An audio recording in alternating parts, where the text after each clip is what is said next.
Hi, everyone, and welcome back to the AI Interconnect podcast, where we explore how today's innovators are reshaping the future of PropTech, AI, and automation, one breakthrough at a time.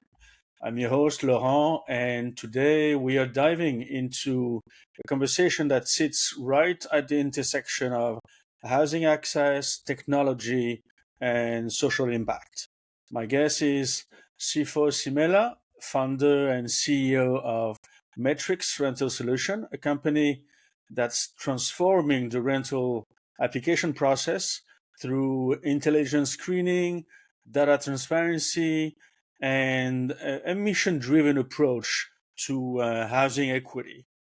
Sifo's background span engineering, compliance, and entrepreneurship, and he's now leading a PropTech solution that's not only streamlining leasing, but also tackling issues like bias, identity validation, and financial inclusion head on.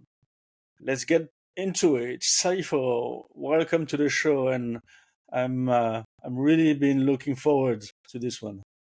No, thank you, Laurent. It's great to be on with you. Fantastic, very cool. Um, okay, we're gonna have fun. Um, let's start. Let's start at the beginning. What's your personal story leading up to Matrix Rental Solution, and what path brought you here? Yeah, so I was born in New York to two Zimbabwean immigrant parents. So I myself am a first generation American immigrant. Attended the University of Maryland in Baltimore County for college. After college, I made my way back to New York, as most people do, and I entered into financial services. So I spent a 12-year career working in financial services, mainly in fixed income trading technology. I'll tell you, Wow. Laurent, it took me 12 years to figure out that was not where I wanted to spend the rest of my career. But better late than never, because what that led me to was a time spent in two hyper growth startups, one in the Bay Area, one back here in New York. And they were great experiences because what I learned was as I got closer to the sun of venture capital, large scale problem solving, I realized I wanted to be an entrepreneur. And it's something that I also realized I'd always wanted. When I started Matrix back in 2021, the philosophy actually came off of an experience that I had renting an apartment in New York City, a large paper driven process where lots of hoops to jump through. And, I thought for myself, being a working person, for as difficult as that was, how much more difficult must it be for low and moderate income individuals? And so upon starting Matrix, we realized that there was a huge gap in the market. And I'll get into more of the story on the product, but I always start with an anecdote that in the United States and in many places across the world, owning a home is a choice. However, for millions of families across this country, renting one is not. And so how do we make that journey easier and more streamlined? That's great. I love it. You're still very young anyway, then many things can happen. And okay, that's great. Was there a specific moment of frustration that pushed you to build this? What was my aha moment, right? There's Yes, exactly. I mean, entrepreneurship is a long journey. And I think the one constant is that as you solve one problem or you cross one chasm, you find that you're only at the beginning of another long set of challenges. So, I would say that probably the biggest inflection point was originally starting off working with strictly housing providers, providing solutions in market rate rentals. But once I really realized that the problem is magnified at scale, as you get into affordable housing and that there was more of a need to solve as opposed to a want to, that to me was a massive inflection point. And it came with its own challenges because this is not an easy market space to do business in, simply because it's more of the hand to hand combat as opposed to deploy large scale solutions. So I've been learning constantly. I have a great team, great investors, and it's been a very interesting journey to be on. Wonderful. Yeah, yeah, I know what it is. Challenges, and failure, and and growing more. Um, did your background in engineering and compliance shape the product you in a key way? It did. I think it's also really changed the way that I tackle the challenges that we're seeing in the market. A big part of that is having come from an investment management background and understanding heavily regulated industries. It's allowed me to jump into the public sector of housing, for example, which in and of itself is highly regulated, is highly legislatively driven. But as we've started to create this ecosystem where we're bringing together not only the housing providers, but the residents that are utilizing the services that are provided by nonprofits, by government, always keeping in mind that there are financial motivators. What are the economics behind the deal? And I found in most cases, if you can make the numbers make sense, you can make a lot of things less challenging. If you take, for example, the housing choice voucher program in the United States, there are specific pots and specific allocations of money that can be used towards covering as much as 110% of the rent. Now, if you have housing providers that are looking for more stable ways to have those rents paid, and I find a lot of this is with what are referred to as mom and pop landlords, those that own a small number of properties. What many of those people have in common is they also have mortgages or their own housing commitments that are on the back of these investment properties. If you're able to provide a person with a way to guarantee that that income will continue to flow, to me, it seems like a no-brainer. But in my case, I believe that's math. And so as we start shortening the process and reducing the barriers, we find that we get to the bottom of making it work economically for all the parties involved. That makes a lot of sense, obviously. every every startup starts with a problem.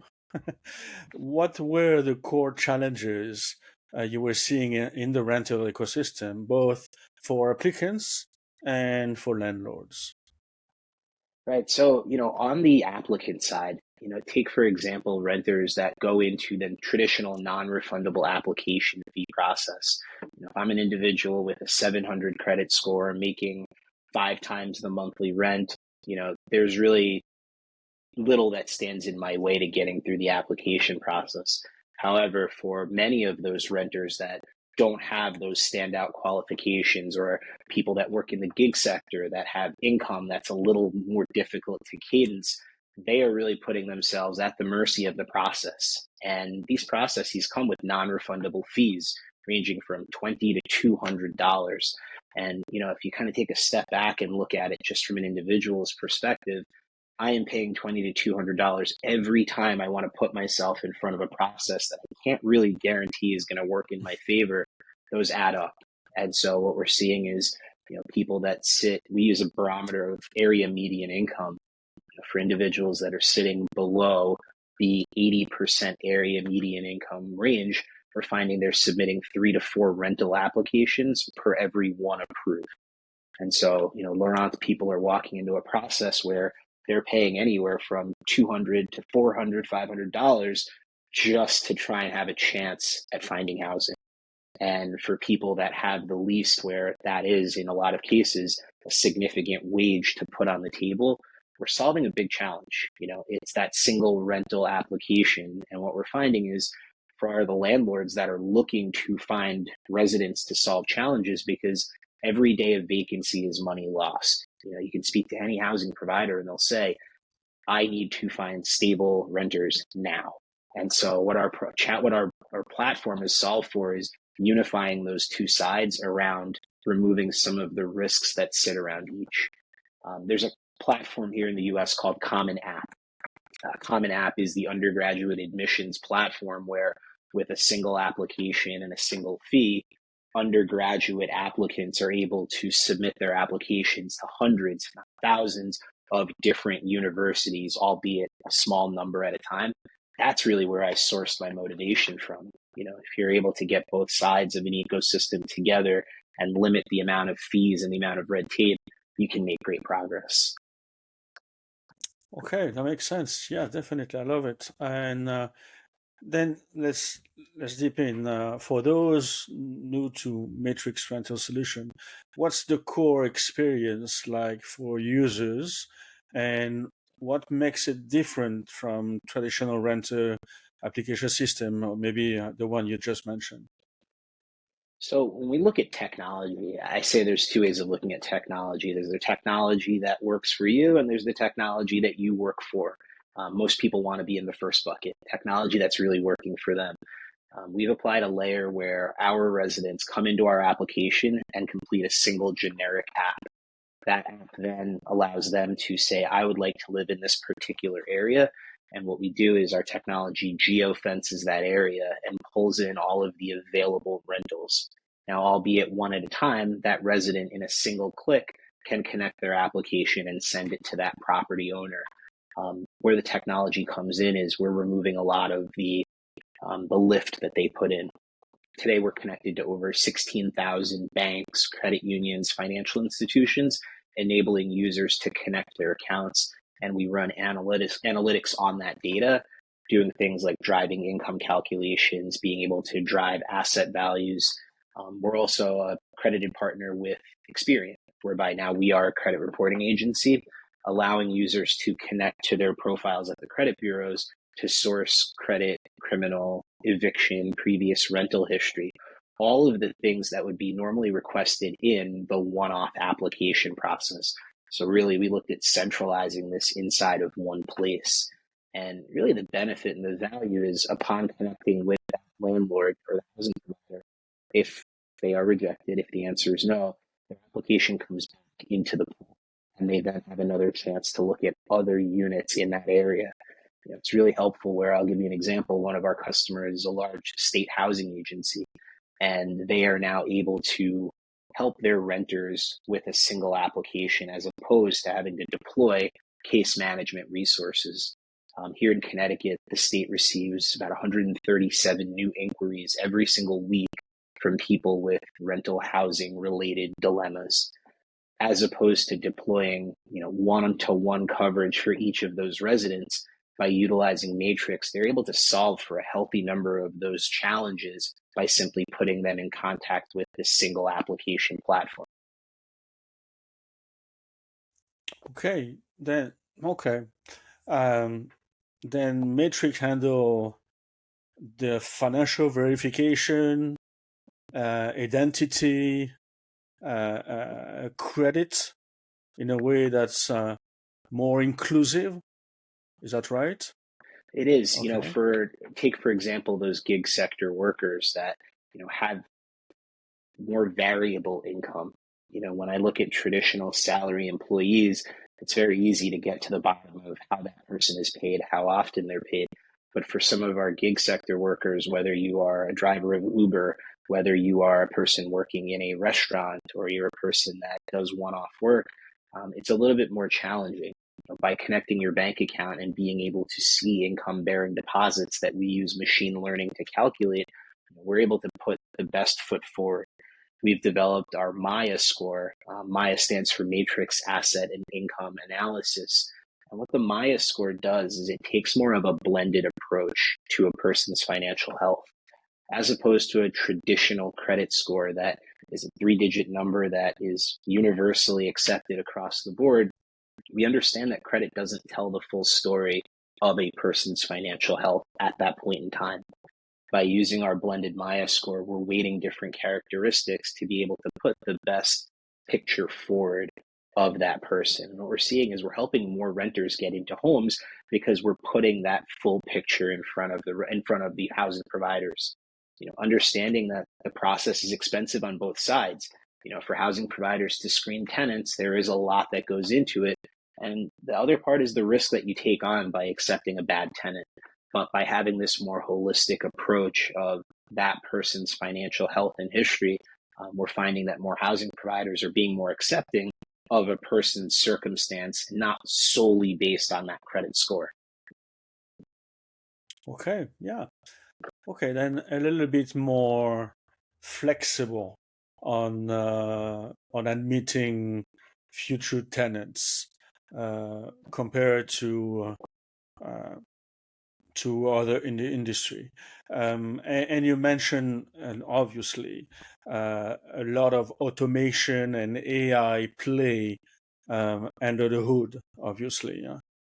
Definitely. One of the things that excites me most about the future of technology is ways that it can be used to make life easier. If you take, for example, retired fixed income senior citizens, they are paid through the same channels, through the same single bank account month over month, as opposed to having them run through hoops to gather all of this information. What our technology has the ability to do is using that single touch point, be able to calculate out exactly how much this person has in the bank, their cash flows. And it's a really useful tool. We also utilize AI in terms of fraud. When we say two-sided marketplace where we have owners and we have housing providers and we have residents, there are checks and balances in play to ensure that each side is protected. One of which is our fraud analysis, being able to algorithmically detect fraud on paper documents. We see about 3% of all of the documents that are uploaded through our system. My background was in machine learning and at a company where we spent our time analyzing documents. What our system does now is if a person were to upload a pay slip or upload a bank statement, not only are we extracting the data from that document, but we're also algorithmically classifying how high fidelity that data is so as to be able to give the housing provider peace of mind that they are in fact looking at real documents. Wow, I love it. Yeah, that's great. Then I always like to go on the other side. Let's flip the lens for a moment. And what have been the biggest challenges you have faced in building Matrix? Oh, how much time do you have? It's an ongoing journey. I mean, if you really think about when the company first started, just slightly post COVID, and I guess depends on how you look at it. COVID was a very challenging time, but it also created a lot of fragmented kind of pockets of the rental community. We had just gotten over the eviction moratoriums where, as legislated, there was no rent being paid. And, that caused a lot of friction inside of the housing provider community between housing providers and renters. So, I would say that our solution was in a lot of ways well timed, but we walked into a market that trust was devoid. And so I think working over the last 4 years to be that solution that through transparency is restoring the trust across the ecosystem, it's been challenging. And that's something that, maybe you're looking for like a financial or a technological challenge. I'm going to focus more on the philosophical challenge. Both sides of this ecosystem need each other. Housing providers need tenants. Housing authorities and government organizations need both of those to actually function as well. So, what we're really doing is focusing on the benefits that exist inside that ecosystem and using technology as that great equalizer to give all sides assurances. Yeah, no, right. Any particular resistance from the industry or unexpected friction points? Well, I mean, it was an interesting time. If you think about it, we just finished telling the housing providers that they wouldn't be paid rent for 2 years, entering into the marketplace and saying that we're going to reduce application fees as well. It was an interesting message to be delivering at the time. I found that started to level over time because we've had more conversations around overall ROI. The value of a sound screening process, and I think that's won the day. So that in and of itself was challenging. But I mean, also looking at the ecosystem or the state of affairs with venture capital, we went from an environment where I think capital was very easy to come by, as opposed to where we are now and where we've been, I think, for the last few years, where there has been hesitation from the venture capital community to invest in certain spaces and to take on certain challenges. I know affordable housing has traditionally been one of those areas. It's not necessarily let's call it not necessarily the sexiest area of real estate, but it is one of the most stable and it is one of the most important. I've been very fortunate to have amazing investors who have heard the story, believed in what we're doing, and are seeing the results from it. One of our investors likes to say, I love Matrix because you're proving that you can do good and do well at the same time. And so as we're continuing to write our story, I think we're helping change that narrative. The affordability component, yes, absolutely has a social impact value or a socially impactful value proposition to it. But this is also a space that our federal government budget for housing is $74 billion. So it's not a small space to scoff at. That's correct. From a funder's perspective, what has been toughest for you? Tech, sales, or regulation? Combination of all three. All of the all of the above. Right. The technology, it's funny that you mentioned those three things. You know, the technology is there. We've proven that it can be built. Many of our peers in the space have proven that it can work. But when you then combine that alongside the regulatory environment, not all of this technology has been built in a bulletproof way that regulators really like. If you take, for example, the idea of income calculations, I think we've been the beneficiaries of that. There's been a somewhat of a precedent that's been set around bank statement income verifications. If you look at the mortgage world, mortgage industry has embraced that. That's been going that way for some time now. So I think, we're having a lot less doors to break down in that sense. But when it comes to machine learning and AI, these are fairly uncharted waters for a lot of the more regulated spaces that we're playing in. So I'd say legislatively, that's definitely been challenging of picking our battles as to where we want to go into next. But we've definitely been fortunate. The support that we've gotten from some of the associations that I work with, support that we've gotten legislatively on Capitol Hill around moving the needle, but also just the support of good common sense technology and business practices is something that we're continuing to prove. We've been fortunate to have a number of different pilots that have popped up where people are in support of this, but are simply looking for the extra layer of backing with the proof is in the pudding that this works. So, even some of the solutions that we've seen be very successful in market rate rental technology haven't translated as well into more of the affordable housing or voucher subsidy assistant programming. And so for those reasons, we are pioneering something new. We're proving that technology does, yes, have a place and it does have a home in the affordable housing world. But it's an ongoing journey. Yeah, no, definitely. And let's zoom out a little bit. What do you see as the current pain point facing PropTech founders today, and what's keeping you and your peers up at night? Yeah, I mean, I think at this point right now for prop tech funders, there's probably three competing dynamics which I think are challenging the market. Number one, I think that if you look at 2019 to 2021, there was a great number of dollars that went into prop tech. As fintech kind of started to wane or became somewhat oversaturated, prop tech became this new adjacent category that received a lot of investment. But being as new as it was, prop tech couldn't necessarily prove at the moment that there would be adoption there. So I think there is a little bit of, looking in the rearview mirror at the rest of how things started versus where they are now. I think the prop tech ecosystem right now is much more balanced, much more secure, and much more proven than I would have said that it was 5 years ago. So, that's the first thing. I think the second thing, and this is probably more in my area of prop tech when it comes to affordable housing, I think the cycling time is challenging. How long it takes to get through a government contracting cycle, how long it takes to get that traction. That's something that I think has traditionally scared a lot of investors out of that market in the sense that, when you go into the pure private sector, there is a certain amount of, well, if you speak to enough will come. Affordable housing, subsidy housing, gov tech doesn't quite work that linearly. But what we are seeing is that there is a lot more of the adoption on the basis of the trust of people that you've seen using it. I was on a great panel a couple of weeks ago with our state housing commissioner, and that's exactly what we got out of it. The truth is that proving that this works in another space has been highly beneficial in shortening those cycling times.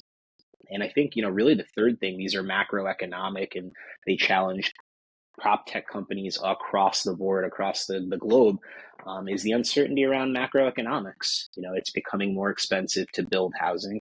For that reason, you're maybe seeing less new start construction. You look at the regulatory environment around zoning, that in and of itself is challenging the core assets that prop tech is meant to serve. And then you look at interest rates as, really having a way of bending the curve on the mortgage in the sense that you're seeing less and less of those new mortgages going out the door.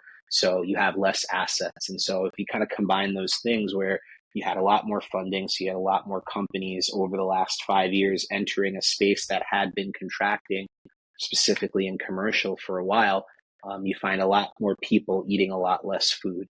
And so at this inflection point right now, being in a funder that's diving in, you may just have a little bit more scrutiny around the way that you're viewing the market space. But, I do think for the investors, for the funders that are in this space that have really solidified that they're here for the long run, I think a lot of the fleshing out is happening as we speak.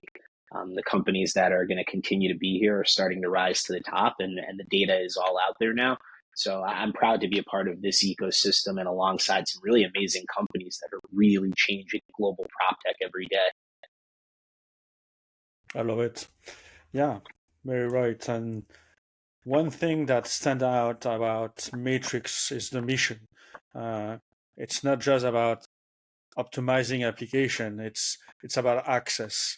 And can you talk about the social impact one more time that you're aiming for? Um, Another way. Absolutely. I mean, I started off my story, Laurent, and telling you that I come from an immigrant family, and thinking about the idea of housing being a necessity, not necessarily a choice. Ever so often, this idea of how people gain access to housing, the criteria that they're judged upon to get said housing, leveling the playing field and just making that easier. I've never looked at the application process as something that's a weaponizing mechanism, it's simply a means to an end.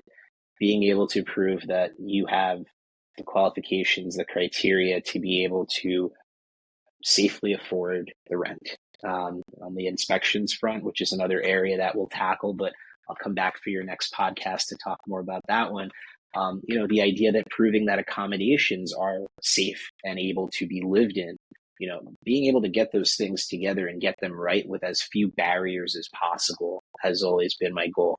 One thing I've been very, very, very fortunate to have parents that instilled in me this idea of stewardship.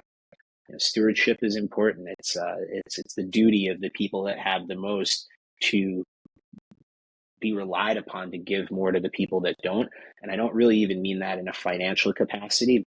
I mean that from knowledge. We're fortunate to have gained all of this knowledge, whether it's through going to school or having lived experiences. But to me, the socially impactful piece of it is taking all of the knowledge that you have and being able to transfer that out and help people grow using that. When my parents came to this country from Zimbabwe, they still always looked back at their home country and they were always helping put kids through school. They were always helping send money home. And while I find that very noble and very admirable, the one thing that fascinates me most about technology is the fact that you can touch so many more people in one fell swoop than you can with simply extending one hand at a time. And that's something that I've always prided myself on, always continue to do. There's this African proverb, which I'm sure you've heard, but it goes, if you want to go fast, go alone. If you want to go far, go together.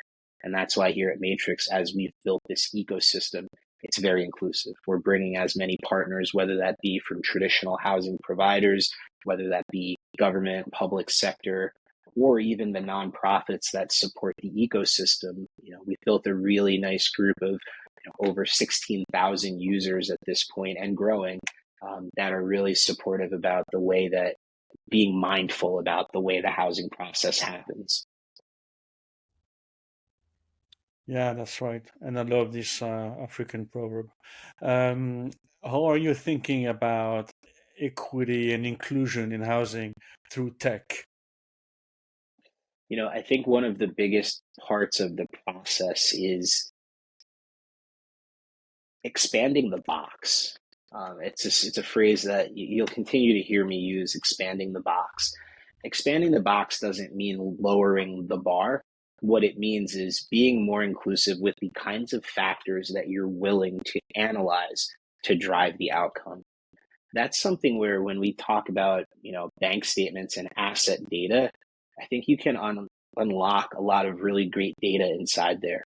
Being able to see that gig sector worker as more than just this weekly paycheck, being able to show that that weekly paycheck has been coming in for however long it has been. That shows stability. When we look at credit scoring, there are many people in this country that have been impacted by their credit scores have been impacted by potentially things that sit in and outside of what you would look at as traditional financial stability. And I think you look at medical bills. Medical bills have had a way of really, really impacting negatively the credit scores of many people, and especially those in low to moderate income that don't have that lifeline to pull themselves out of that debt.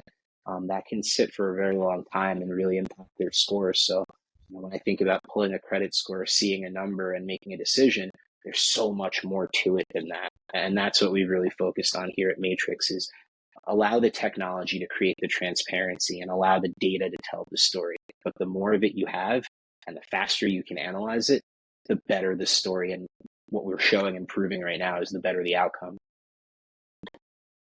Wonderful. And what long-term change do you hope Matrix contribute to? Long-term and sustainable, right? Long-term and sustainable is key.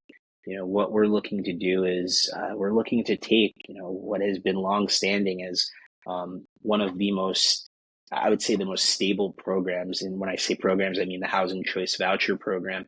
That is an area where we're really looking to utilize that program to its fullest. If you look at the United States budget around housing, we've grown our budget year over year for the last 25 years, minus 2 years. It's the second most stable budget in the United States, second only to defense.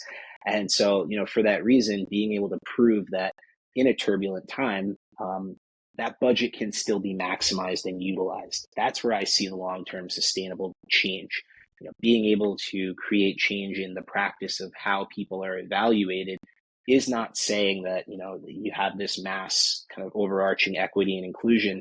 What you're simply saying is I'm changing the mechanisms with which you're using and actually making them more efficient.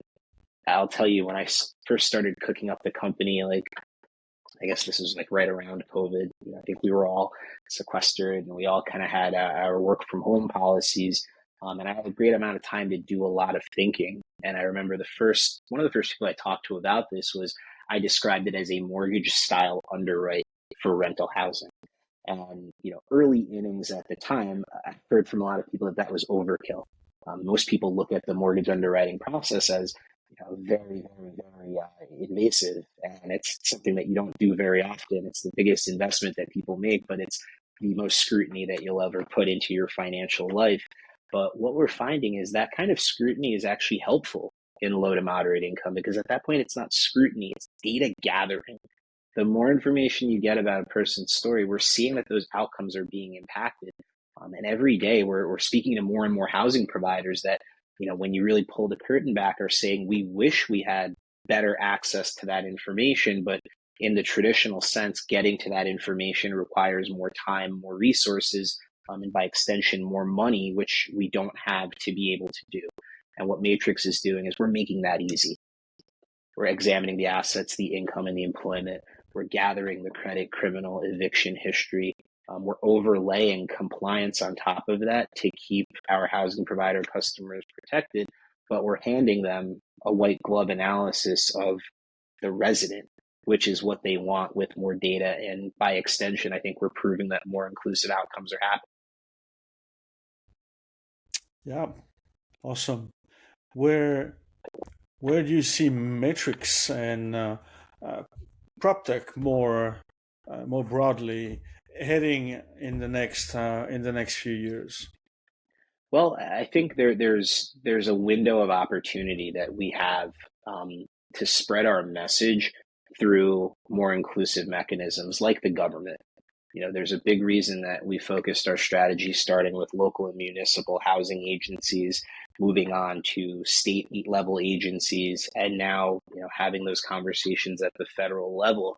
What I think that being able to crawl, walk, run into more of a federal and legislative place, it's not for the purpose of imposing new regulations on the market.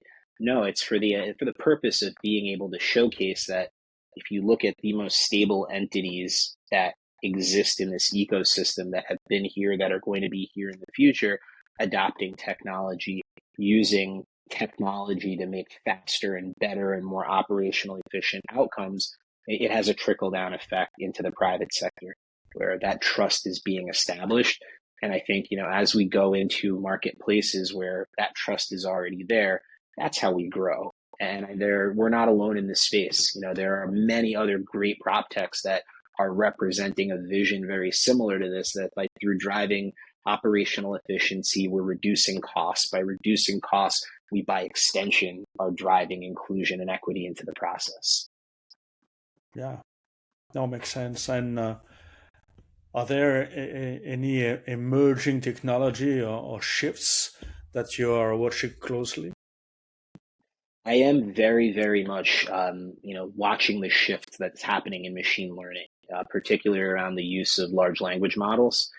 There is so much that happens that, even in like a heavily regulated space, that's buried inside a zoning book that's this wide, right? You have lots and lots of code and regulations. I was just on a call yesterday where, we really, a number of housing leaders really agreed upon the fact that we've installed and implemented so many regulations that at this point, we need a team of lawyers just to tell us whether we can or cannot be involved there. What I think LLMs have the capability of doing is centralizing that information and making it more easily queryable. That I think is the future of, as new legislation comes, while I do believe we need less of it, as new legislation comes, being able to make it more accessible and, in a more human form to be able to answer those questions. And I think zoning is one of those areas that I'm very closely watching to see how that's embraced. But, as AI and as machine learning are spreading further and further into the government and into the public sector, I think we'll be able to know in a very short amount of time just what kind of future tailwinds we'll face. That's right. And what's one prediction you have for PropTech in 2026 that most people would disagree with today? Big, bold predictions for PropTech in 2026. I truly, truly believe that we are going to see a shift in this is a legislative, I guess, maybe less PropTech, more legislative, but I think they go hand in hand. I think we're going to see more and more use of AI.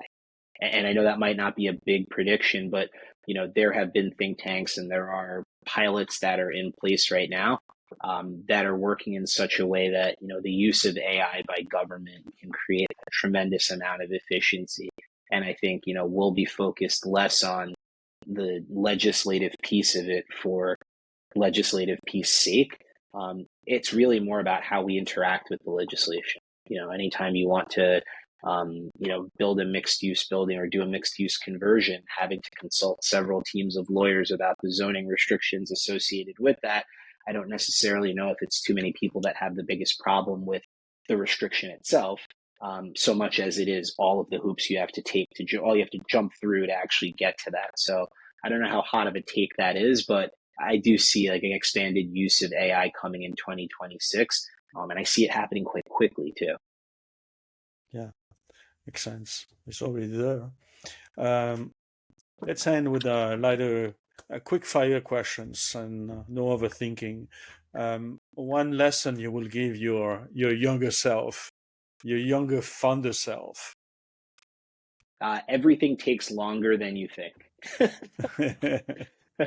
Whether that's fundraising, whether that's getting new clients, whether that's expanding existing client relationships, everything takes longer than you think. Be more patient. The world isn't burning. Be more patient. Okay. Yeah, that's perfect. One PropTech funder everyone should be watching right now? Second Century Ventures. Second Century Ventures is the most active global prop tech fund, but some of what they're doing as far as their global footprint expansion is pretty amazing. It's not just because they're one of my investors. I really do admire their strategy, but they've recently just landed in the Middle East with a quite large scale partnership to be able to expand technology in the region. Wonderful. I want them on the podcast. You help me with that? Absolutely. One book, podcast, or habit that's had a huge impact on how you lead. Blitzscaling. Blitzscaling is a book that I read several years ago, which at the time was very relevant, where it's, move fast, break things, but not being afraid, not letting perfection be the enemy of progress is something that we've really focused on. We've had changes in our business. We've had to adapt to different, events that have happened. But I think that book, when I read it back in, I think 2019, really instilled in me that the fear of moving fast is not real fear. And once you can get comfortable with that, you can do anything. That's beautiful. I love it. One thing you wish more people understood about housing access. Yeah, housing access is a full stack vertical problem. It's not something that's relegated to this bottom third of people. It very much does drive the market top to bottom. Market rate pricing is very much impacted by the total overall available supply of housing in the market. So for that reason, these are not what people would normally think of as low income problems. We have customers on our platform that have thousands of units that scale across the spectrum, and they realize it. As the developers and the owners of this housing, they understand that this is a full stack ecosystem. I wish we could do a better job with educating more broadly the marketplace on these are not segmented and siloed problems. We all live in one ecosystem, one world, and one person's problems are actually everyone's problems at the same time. Wonderful. I love it all, Sipho. This was phenomenal. I really appreciate how open and thoughtful you were. Thank you so Thank you, much. Laurent. I hope to come back on to talk about inspections next Yeah, time, but we'll get together again yeah, soon. it's booked. It's a great idea, and I know how audience is going to walk away with a ton of insight from you. And if you're listening and want to learn more, where can they find you, Sipho, or learn about Matrix? Yes, please find us on Instagram at Matrix Rental Solutions, or come to our website, mymatrixrent.com. And we're always open on our socials, Twitter at Matrix Rental Solutions. So please check us out. That's wonderful. I really enjoyed it. And that's it for today's episode of the AI Interconnect. And if you enjoyed, share it with someone who's building the future, or even better, someone who should be. And until next time, stay Don't stop curious. believing, don't stop building. No, no, exactly. Never stop believing, stay curious, stay creative, and keep building. Sipho, thank you so much. Thank you, Laurent. Pleasure.